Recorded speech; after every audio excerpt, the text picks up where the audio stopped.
live melodic techno structure. I guess that's today's video. Let's go do that right now.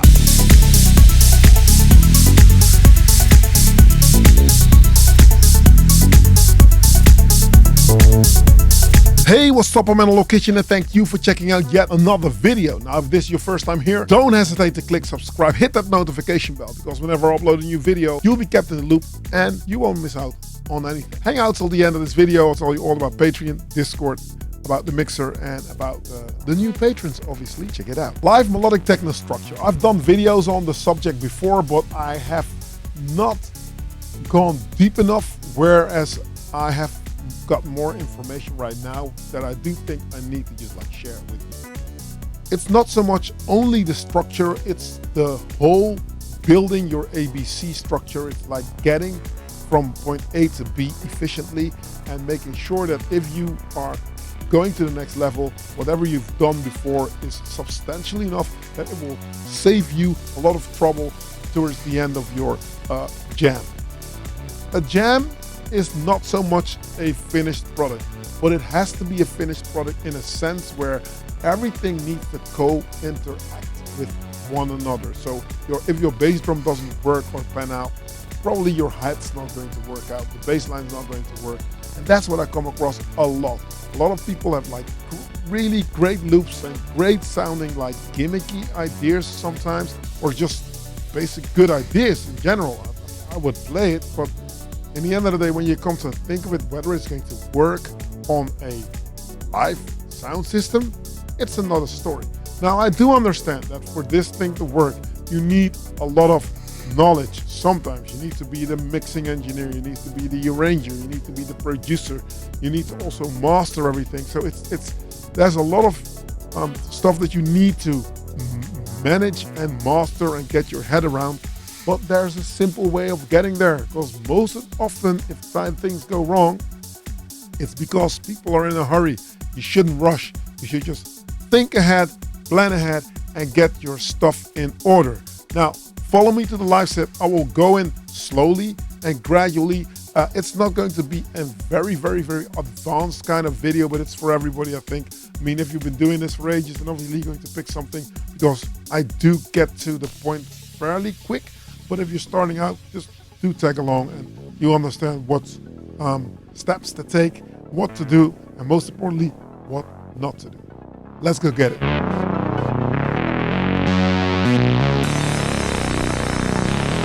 Welcome, gang, to my live set. I have got a few things that are getting vastly out of hand. You can argue. Pretty much it is all centered around the MPC live. I will go over what everything does briefly, because I get the questions numerous of times. People ask me okay, how did you set it up? What does what exactly? You have to look at it as this way. This is my drum computer, the Electron Octatrack, right? So this is taking care of drums, as it is also taking care of a big portion of the mix down. So the 8 tracks on the Octatrack are being set up in a way that my kick drum is always going to be coming from track 1. Then I've got maybe a top loop or something else that comes from a different track 2, 3, and 4. Then 4 is my hat in this case. I don't know why, I just did it this way, but it panned out that way. So track 5 is an element that for this sound is very important. We'll get to that in a second. So this is drums and atmospheric kind of groove elements. So if you're looking at band members, if you were to say this is like a whole electronic orchestra, this now is my foundation. So this mainly takes care of my A category, A priority kind of stuff. It can do something else, but in my brain, to get everything organized in a way, don't look at all the spaghetti here, but to get it some sort of organized, that is how this works. Then the music portion is coming from the Akai, meaning that this is taking care of how long sequences or patterns run, how many musical information is going where, and it's taking care of collecting all the MIDI data. So pretty much, it can do audio obviously, and I think that a lot of you guys also use it for audio. At the moment though, I'm using it for MIDI, and it's also taking care of my subsequent to be the master keyboard. So if you see me play polyphonically on this thing, it's because I can go to a channel on the Akai and make sure that, say for instance, if I'm and I know you guys are eyeballing the right side of the screen right now, as I am, new edition. But say if I was to play the Dave Smith Tetra or the the OB6, those are polyphonic machines. This is a 4-voice one, this is a 6-voice one, and I opt to play analog things because obviously you can use the plugins in the Akai. But no, I do not want to just go into that. Let's not go there. So obviously that is taking care of the MIDI. Now why the Akai? The Akai can do a few things that I think other sequencers just cannot do. If you've got a different way of working, please let me know, as I am also still thinking like what else can collect a lot of MIDI data. I think this thing at the moment is like ahead of its game.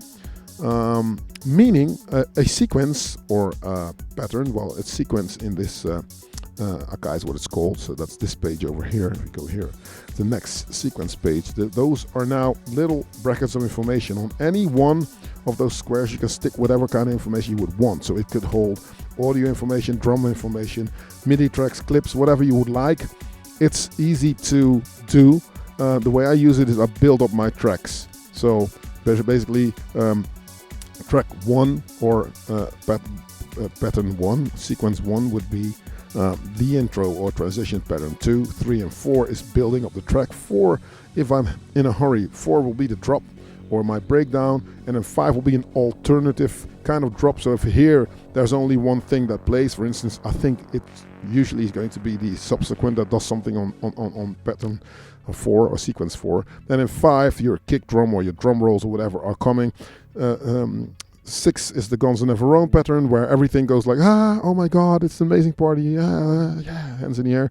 Then 7, I'm starting to just go back to ostinato, so back to what maybe 1 and 2 were doing.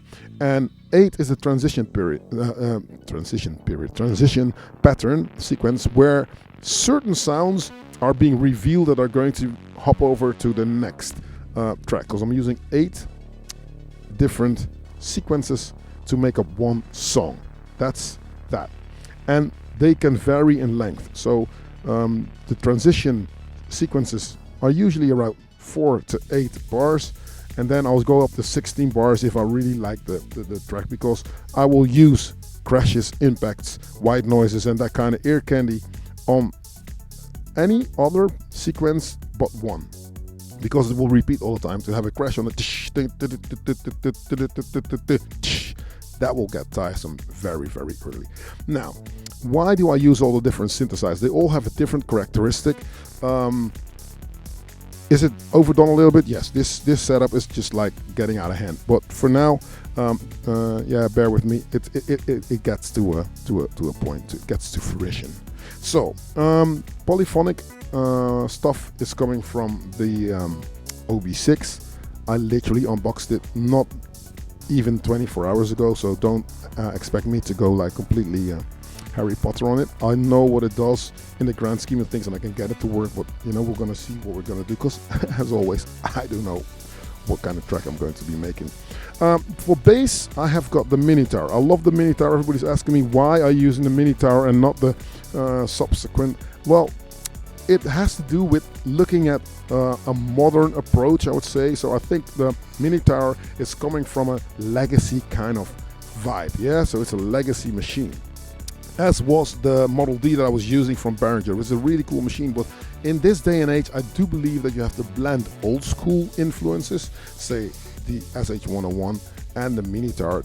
Those are old school kind of machines, like the TR-909 as well. I'll show you in a second when I'll add drums together how this can go from a 10s, 20s kind of vibe into an 80s or a 90s kind of flow in my brain. And then I've got the multi-clock taking care of everything, basically sending out clock signals, making sure that everybody just walks to the beat. For MIDI, I have got the AMT8 sitting underneath here. The AMT8 is by Imagic. Does anyone of you remember that company back in the day? Imagic, they make a MIDI patch bass, so it's 8 in, 8 out. So I stuck it in here, so everything gets the same MIDI, so I don't have to daisy chain everything. So the only thing that's daisy chain on this setup is the Octatrack that gets MIDI control messages from the Akai MPC Live in a way that if you were to switch a sequence here, this will also switch to another sequence. So you have banks with 16 patterns on the Octatrack, but you sometimes would like to switch in time. Now there's a video that I've done on the subject, because if electron machines talk to other electron machines, it means that if B1 or A1 bank here would switch, that means that something else would switch in time. Now what happens if you got different machines that have to talk to each other? The Akai just jumps to another pattern, and then the Octatrack has to think, like, maybe if you're fast and you've only got 1 out of 4 bars here, it'll switch a bar later, but in the worst case it will switch 4 bars later, which is not a problem if you stay in the same key. It's going to be a problem if you just go from one key to another. Not very, very cool. Over on the far left side, I don't think you can make it out on camera, but you have to believe me. I've got like the 802 mixer by Behringer, because I have now made sure that and the Minitaur, the Tetra, and the SH101, as well as the subsequent, are all going in that mixer, through the mixer, and that mixer is going to the input on the Octatrack. I'm only using input A and B, and then that means I'm forfeiting one of the 8 channels, namely channel 7. That's going to be my through machine. That's through right here. I know you can't make it up. That's the through machine. And then 8 is the master, because on the master I do certain things. So in short, beats over here. This is my drummer. Yeah, drummer, percussionist here. Akai MPC Live MIDI. I can, though, if I don't want to bring my TR-909, as you can imagine, I'm not always going to bring that thing to the stage. I can do a little bit of drum rolls and a little bit of ear candy over here, but this will be my B category. So A would be the foundation of the house, B would be the inside structure, doors, windows, and C would be like what carpet, what wallpaper, what color, that kind of stuff. So if you look at making music from that perspective, you can understand that this starts to become a little bit easier to grasp. All right, a lot of talk and not a lot of music. All right, so let's get to the music. What I'm going to do now, please don't hate on the crackling knob. I have the thing with knobs that start to crackle. This is the Minitaur, by the way. Okay, so when we get to drums, I opt to go for the simple approach. So if this melodic techno slash progressive house kind of vibe, if you want to get it going fast and to your liking, this is how you should approach it. So the first thing is the kick. Look for the letter D, but not the letter D as in a dickory dickory dock, but more like the. It needs to be a thud, because this now holds transients that will stick out on any kind of system, but also on phones, also on earbuds. It does the trick. So I think that the kick drum needs to contain everything. Now, if you're making this kind of music, the kick drum is amongst the most important things that there is. Yeah, so that's the kick drum. Then I've got a hat on channel 4. This hat is it's not a hat per se. This is a trick that I can think you need to write it down, because I am not using a hat per se as an open hat. I'm using a shaker. Why? Because the transients of the shakers, you can do much more with that kind of vibe, because a shaker is much more of a package of white noise almost, whereas a hi-hat is more of a metallic kind of vibe, which is cool, and you'll hear it because the 909 has got that robotic metallic kind of flavor, which is exactly why I like to use it. But the hat on a shaker kind of vibe, if you crush it or you distort it or you EQ it in a certain way, you'll get much more of an adrenaline rush. So if the music becomes a little bit more aggressive maybe, or it starts to become a little bit more full, so I've got a lot of information together, shaker hat will always stand out. So hat, 1, 2, 3, and it's like a broom, it's like a brush, so you can hear it. It will always be very audible, and it will always take you to a certain spot spot, right? So let's listen to that for a second, yeah? Take it in. Take in where the kick is and take in where the shaker head is, yeah?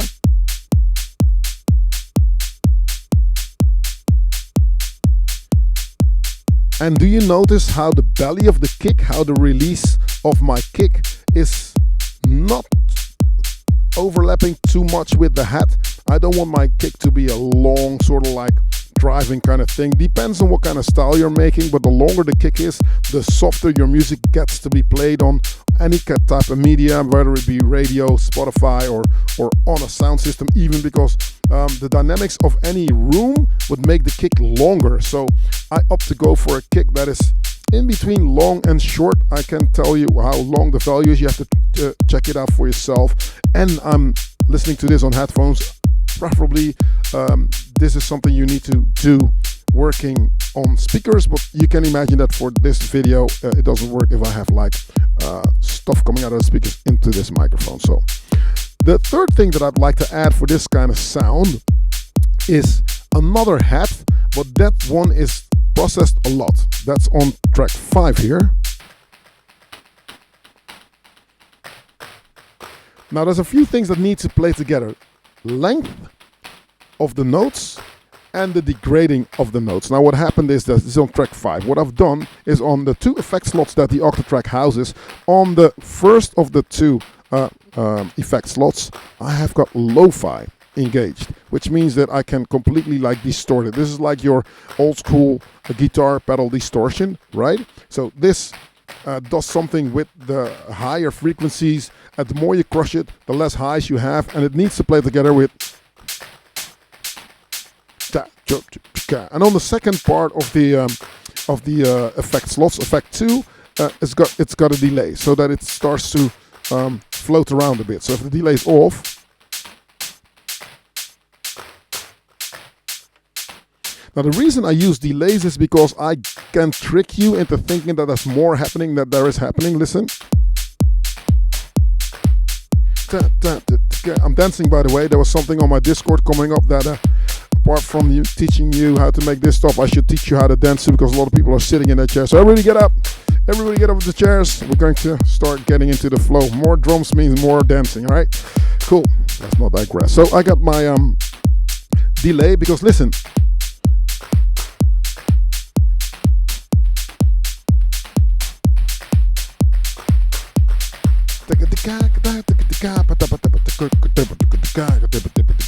So you now are helping the closed head or the open shaker head to not be as sparse as it will become after, say, maybe 5, 6 to 10 minutes.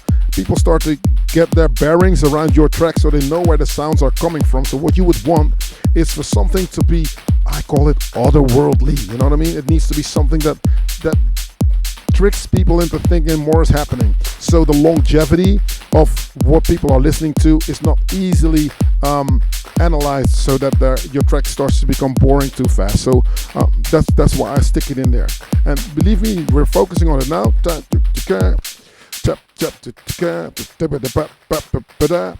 in the end of the day, if I'm starting to add more stuff to it, you'll see that you'll quick soon forget about it. And also what helps is to not make it too loud. So what I will do is the volume is gonna go down. Again, you hear that the kick has got a big role in whatever else is happening.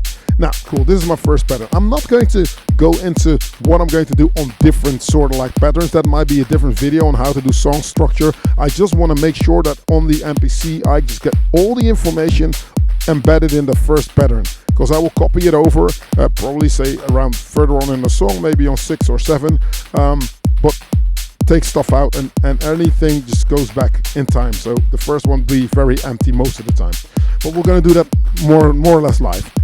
Now, when I have this, I'm thinking, and I told you earlier, this is a modern kind of approach to this kind of music, yeah? It does what it does, it sits where it sits, but what you would want is for it to be a little bit more 80s, because I'm looking at going a little bit retro in the approach of where I want the music to be. And I can sample and look for sounds, but I know that my 909 instantly takes me back to that time. So what I've got is got 2 patterns and 2 patterns alone. One pattern is a drum roll, which is on pattern 15. I don't know, I've been all over the place. Usually I'm 1, 2, 3, 4, but now it's like pattern 9 is my groove pattern. Pattern 15 is my drum roll pattern. Don't ask me why, but it just panned out that way. So on the third channel on my multi-clock, that's the 909 that I can start from here. So this obviously stops 1, 2, 3, and you see, that's what I love about the multi-clock. So my tempos here, I've got groove even, and I've got like shifting. So as a DJ, I get to just like mix and tune the different MIDI boxes that are connected to the ports. Channel 1 is going to be the SH101. We'll get to that in a second as well. So 909, listen to this.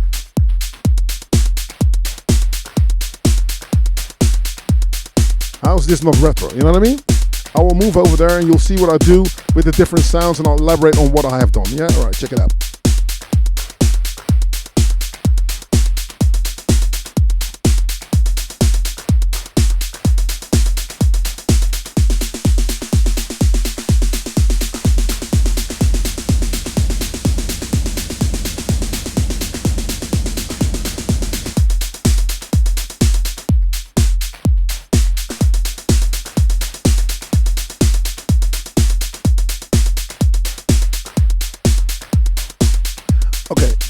So the 909 is a simple machine, but it does everything so effectively that everything sits where it sits. You don't really need to mix it completely. You can if you wanted to, but that's if you were doing an album maybe, and then you can look at sounds individually. For now, I'm only using the stereo output. There's not a kick coming from the TR909 because it's an old school kind of kick.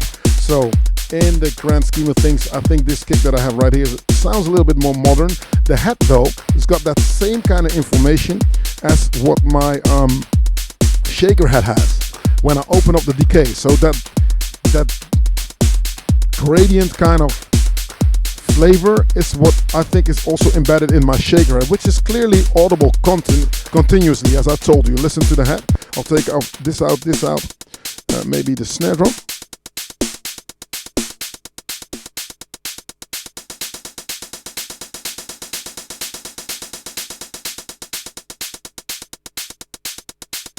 Now I'm looking for a middle ground here. I'm trying to find a middle ground in between what is happening, because if every sound has got its own character, the whole sort of like structure of where the track is going to go is going to be much easier, because this can be a breakdown if there was a big sort of like sound playing already, you can imagine, right?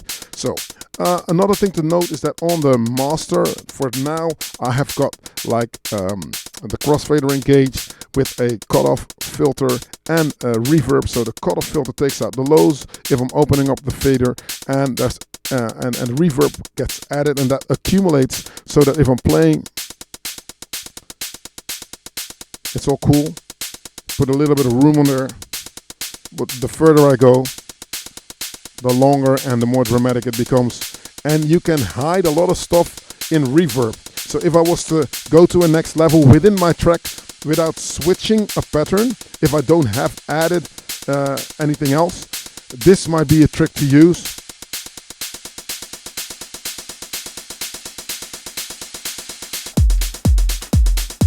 There you go. So you opened up your ride, your head, and yeah, you migrate on from there. Easy peasy, right? Okay. Let's move on.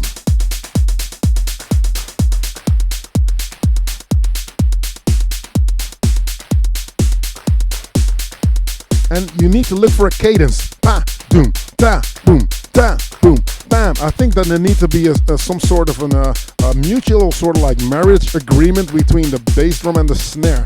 Claps do different things, bass drums do different things, and snares do different things. If you want it to be a little bit more old school kind of Depeche Mode vibe, then I think a snare is always going to be something that makes the track go differently. I will play different bass lines if I'm listening to a snare on my record than if there's a clap. I will go a little bit in groovy. You can use both of them, But in this case, I've got like the head here.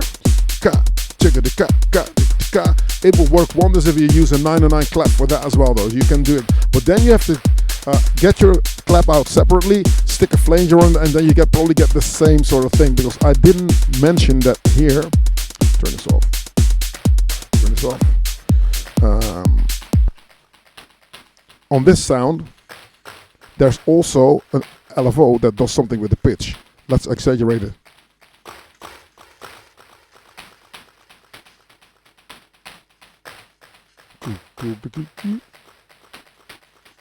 So you can hear that something is happening over there as well. So I'm not going to go in too moderately. I'm much more of a CIA kind of guy. So the better I do my tricks, it's not supposed to be as noticeable for you. It needs to be going in a way that you hear what's going on.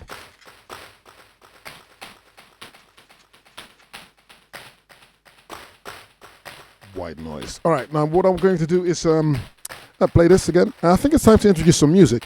Now, I can go in different ways. I've been stressing that I wanted the OB6 for a long time, because I am much more of a play the melody kind of vibe guy. When I play it, that means that then I know where my bass line is going to go, because I know what kind of musical progression I would like to do. But before, when I didn't have the OB6, I used the Dave Smith, but that was in a different kind of vibe.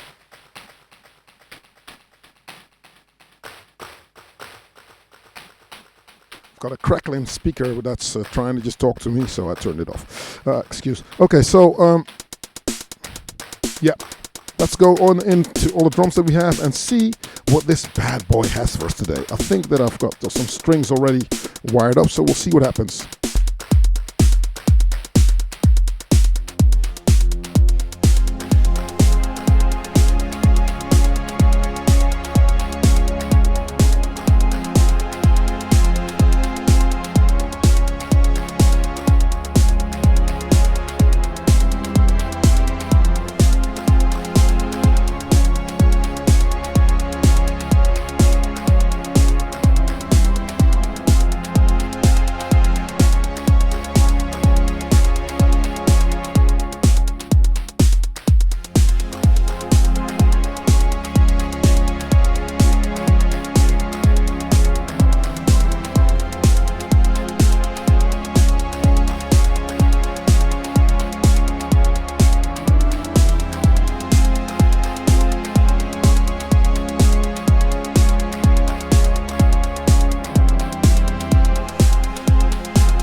Oh yeah. Okay. For now, I think it's okay. Now let's move over to the Minitaur, because now that we know that we've got our atmosphere going, I'll turn it down a little bit. Yeah, bass line is next. Undo.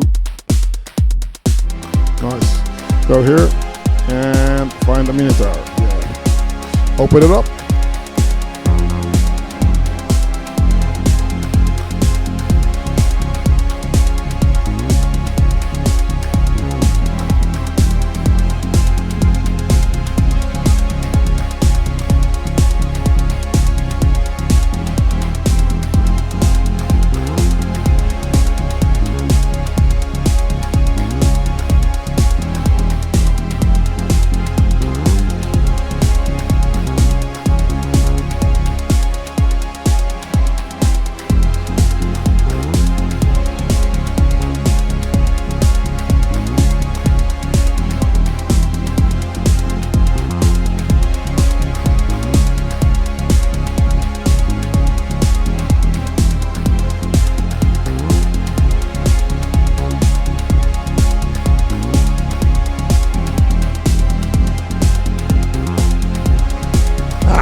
what's not to like here, you know what I mean?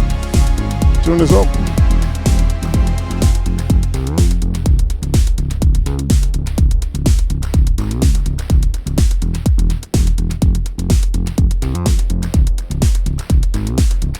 Nice, that's a nice slide in there. What I will do is get a little bit more aggression going. I'll open the snare, because now I hear that the snare is a little bit too short for the sound where I want. So open up the snare, make the sound a little bit more gritty. Nice, here we go.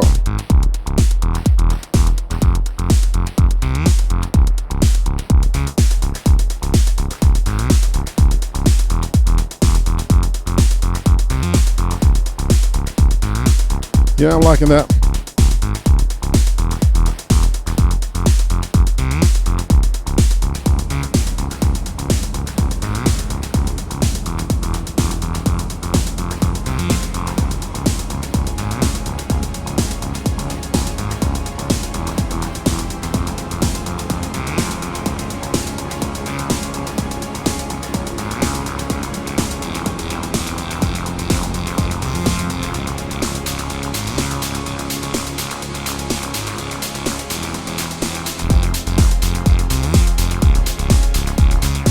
Come on.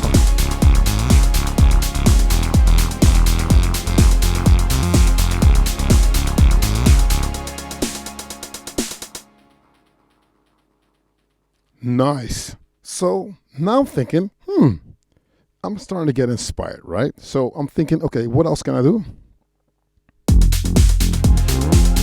I'm thinking arpeggio, right? So let's see if we can muster something with my friend over there. I will turn down the pads, because pads will saturate your attention span pretty fast. So I'll turn this off.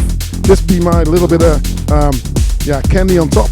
I know that that's there, so there's still a few things that we need to find. For instance, I got something on the Tetra. Hey, there's a lot of delay on here. On that 802 mixer where all the synths are going, there is a send return that the RE20 is housing, and I think that for this bass line it's a little bit too aggressive, so I'll turn down a bit of that send. Because keep in mind, delay and reverb, that's, you know, panning, placing your music further into the mix. So we're not talking about a left and right kind of panning, we're talking more about depth and it's more vicinity kind of thing, you know? So the more reverb you would use, you would bury stuff deep in the mix.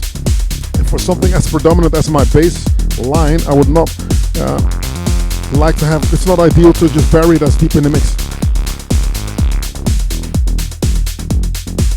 And it can be a little bit louder.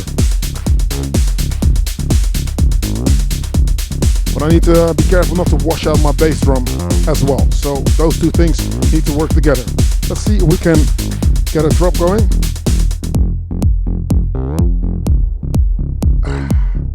You gotta like it.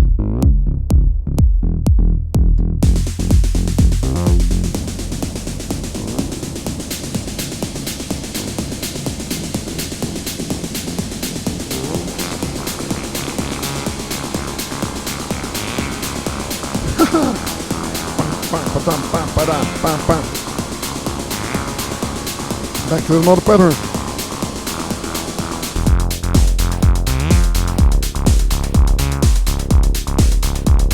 So do you see now how the shaker had the closed head here, which is a bit loud, I have to say, but still it works out because the resonance on my Minitaur is also helping me a little bit. Yep, nice.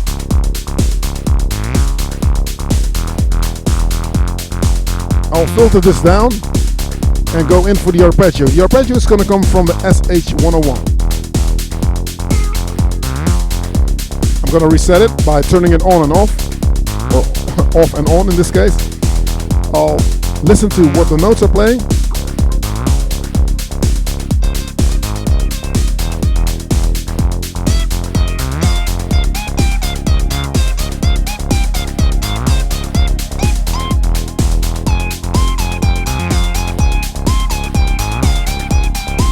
Something like that, maybe.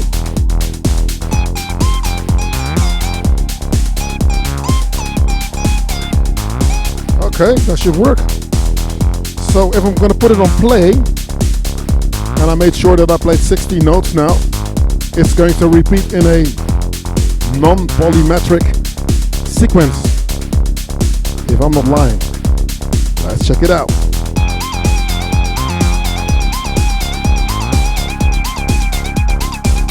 Let's do a little bit of sound design on here.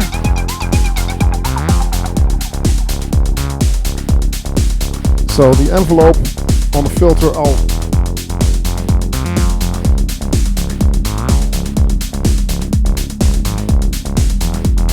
nice. Doobie doobie doobie.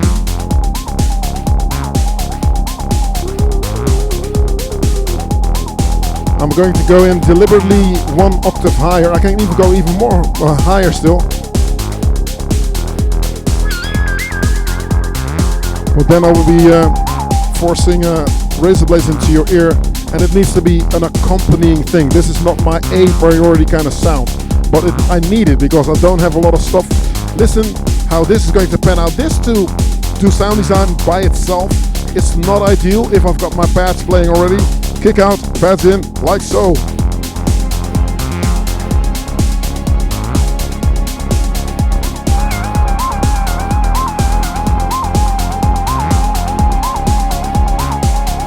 Shorter notes, percussive note, tap, tap, tap, tap, tap, tap.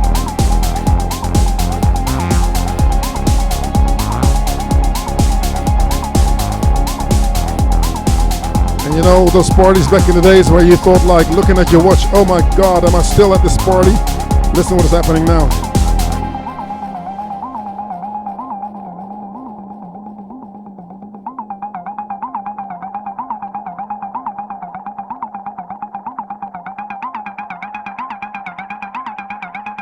I like it. Put a little bit of noise in there.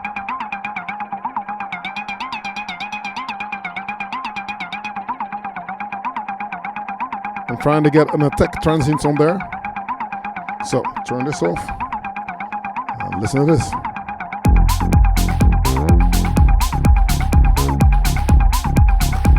So now we got another theme that we can work with, right? Believe me, I'm not done yet. There's more to come still. I've got the tetra, and the tetra now needs to play a role that is in between a lead line and in between an arpeggio, something like that. So it needs to have some sort of a priority. So I'm gonna stick this there where it doesn't hurt, but you will still miss it if it's gone.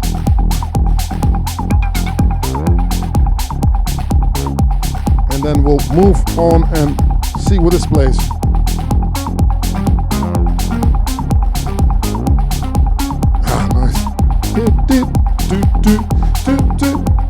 And the trick with the tetra is to work the filter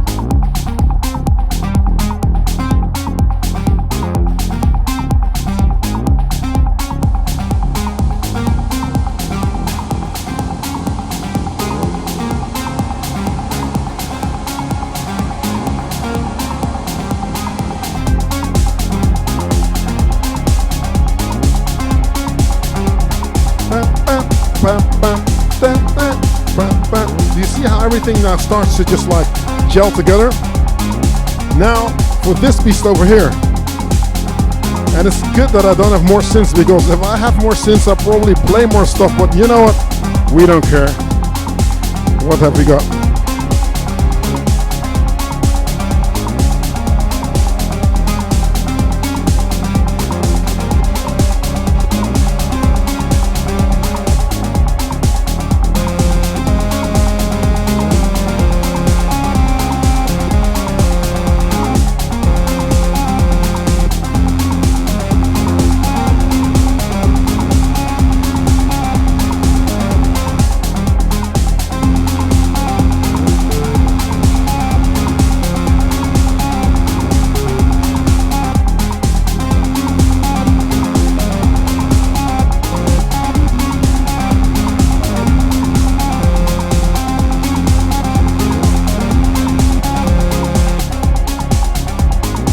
Let's try something out. I'm thinking of something that can be very monotonous but at the same time hypnotizing. So let's go in.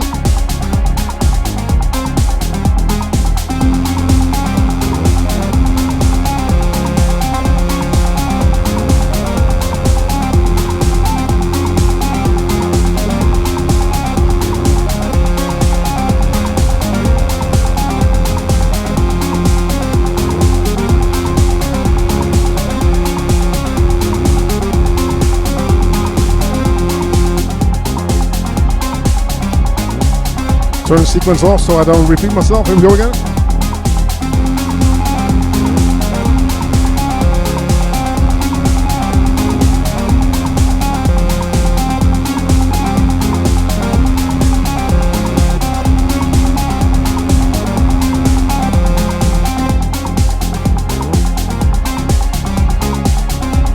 Wouldn't it be nice if I had recorded that?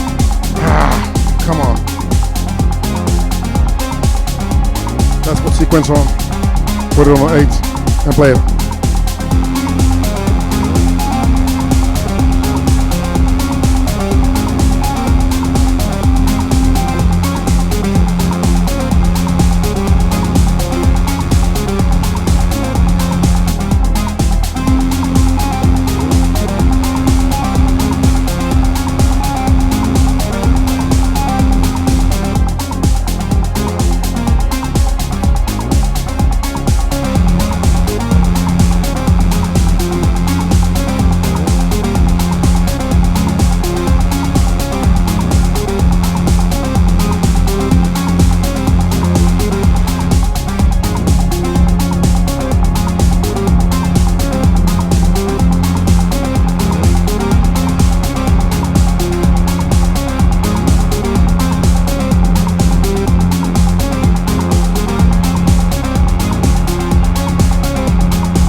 See what I mean?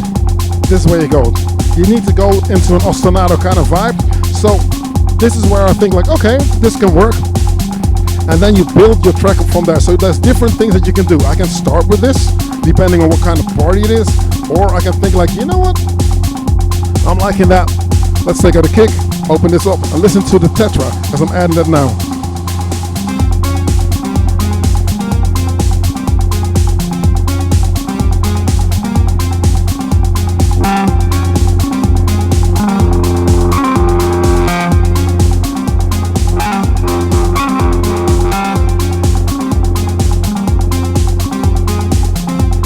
Can you guess what's next?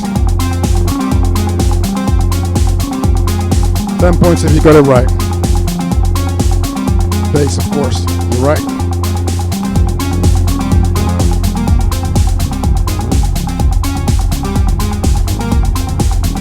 And you can argue that this is the bass line and that plays the bass line, but because this stays ostinato, it stays on the same tone. If you filter it down, you can just like make it sound or seem like you're playing a new pattern, but you really are staying in the same vibe. So it means like if this filter goes open because it's now a little bit too low,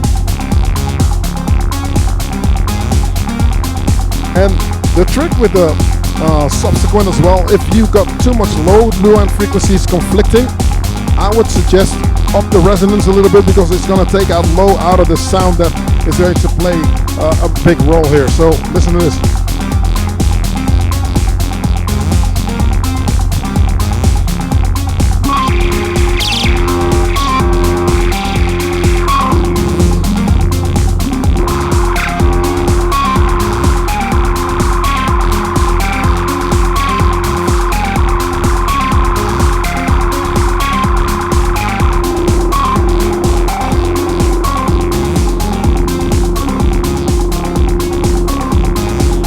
For Yogi 6.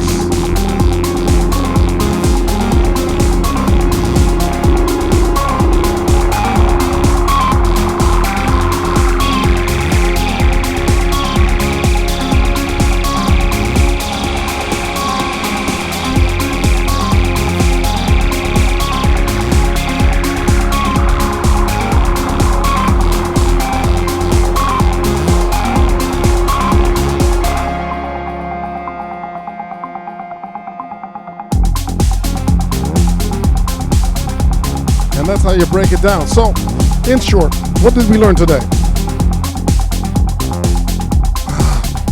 I'm not too sure about you can hear the difference in texture. I love this space echo, but at the same time, if you're used to the blue sky,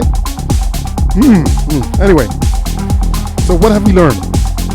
We have learned that the different sounds play an intricate role in where the sound of your track needs to go. Obviously, I do understand not everybody is blessed. That's what I mean. This is my multi-clock issues that I have sometimes. So, lower you. See what I mean? There's a bit of a harsh edge to this space echo sound that I'm not too happy with. But anyway, okay. So every sound does a different thing. Every sound sounds different, obviously, but that's more to do with the way the filters work and the way you adjust yourself to what the filters do. So I've taught myself throughout my career to just like look at characteristics of a filter, right? So this filter is a 12 pole here. Usually I would use a 24 pole, but then everything starts to do that same kind of vibe, especially if you got different Moogs. You would want different filters to do something. So if a filter would move from left to right, you know, they will just meet each other somewhere. Let me put it like this, but they will never like move in the same sort of like range. Now, of course, amplitude and the mixing of the initial oscillators has got a big part to do with it. I train myself to just think like, okay, what do I want from this sound? How do I want to work it? What is important? So obviously I've worked from the drums. I can do it starting with the music. If you start with your music and add your drums later, but you're making dance music. So I will always tell you, start with the drums because it adds stuff on top of it. So the better you get at it, the more stuff you can stick together. I mean, I'm pretty happy with the way this turned out, to be honest. I mean, I never know what I'm going to do, but I'm not this brave when I'm playing live. I would save it though, you know what I mean? Which is a great note to self. Save it. Menu, yeah, save. Because I didn't save anything. And yeah, I guess that's that. Leave a comment in the section. Leave a comment in the section below. Let me know what your workflow is. I mean, obviously, I feel that this machine has been welcomed for a long time because I need lush big sounds. I mean, the Tetra can't do it, and the OB6 is known to do that kind of vibe. I can do all the 80s stuff that I like. I'm very happy. So I'd like to say and take a moment and thank all my patrons to make that happen, because as well as the subsequent and the OB6 are things that you guys have helped me create. So I'm going to make a lot of cool videos with it. If you have got any questions, you would like me to dive into anything, let me know. And if not anything else, the other guy is going to tell you all about Patreon and Discord. And I'm just going to jam in the, I think, top right corner, of the screen. All right. Jerome Gibson, Anthony Brown, and Master D are this week's new patrons. Thank you for supporting me on patreon.com/Analog Kitchen.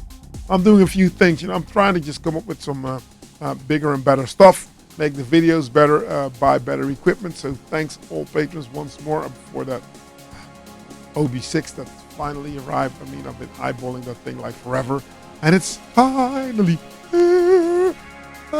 So obviously, I'm so stoked. I'm so happy for that. So thanks ever so much. Hey, I'm building a mixer, doing that with some patrons as well. But the thing with Patreon is I've got Patreon connected to Discord. So, I mean, we hang out in the chat. We talk about a lot of,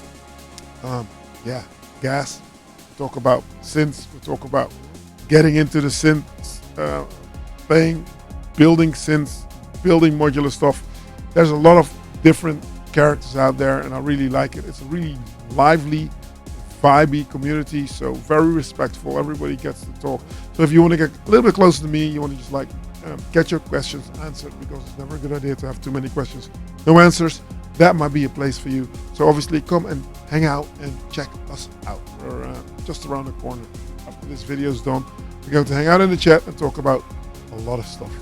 And we're going to talk about that OB6 as well. Now, music you can find on Bandcamp. There's some more news. Do you remember Quadrophonia? Like in an old movie, there was a saying, "You're gonna put a band back together." What movie was that? Remember? The Blues Brothers. Well, that's actually happening. So I spoke to Oliver, and Quadrophony is making an appearance when I get back. So that is going to be cool. You didn't hear me talk about the challenge for this month because I have been lagging a little bit, but it's coming. It's coming. So, and I will next week reveal who the winner was for the February challenge. So stay tuned for that as well. Now, if not anything else, I'll catch you next week on another video. And the location out.